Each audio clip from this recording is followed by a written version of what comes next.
For today's tarot hack, I want to go a little bit further into the 7 numerology and talk about the Chariot as well as the 7 of Swords, 7 of Wands, 7 of Cups, and 7 of Coins.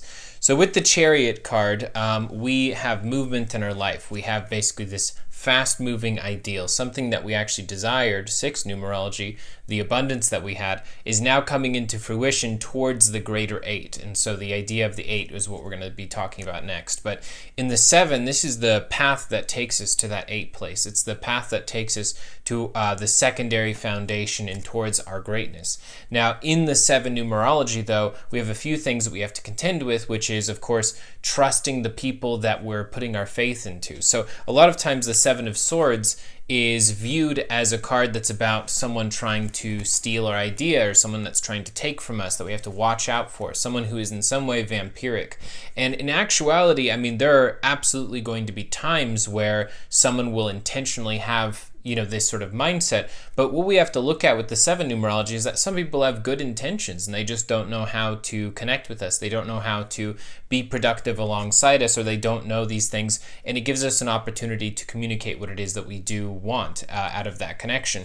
However, there's other times where there's a point at which you'll have to make the choice to remove this person from your life, to set that sort of final boundary. And if you're unable to do that, they're certainly not going to do it themselves. So with that 3 numerology, we had to make a choice for the imperfect beginning. We had to choose to do something that was going to be difficult and that was going to take us out of our comfort zone. In the 5 numerology, something happened to us. And in the 7 numerology, we have to happen to something. So we have to make a choice. Are we going to cut out something that isn't working in our life? Are we going to take that risk? Because we might even feel a certain foundation or a certain safety around it.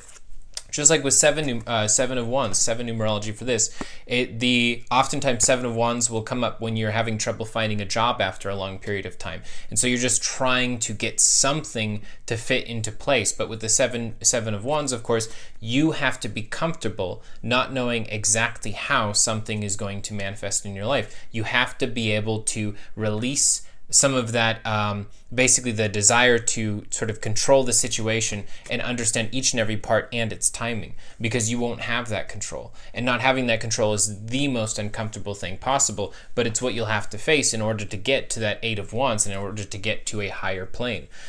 With the 7 of Cups, this is emotional surprises, and we have to be able to trust ourselves to be able to discern what's really going on here, because often it's very cloudy. And then, of course, 7 of Coins. 7 of Coins is going to be a financial risk that we take after having just made a breakthrough in the 6 of Coins.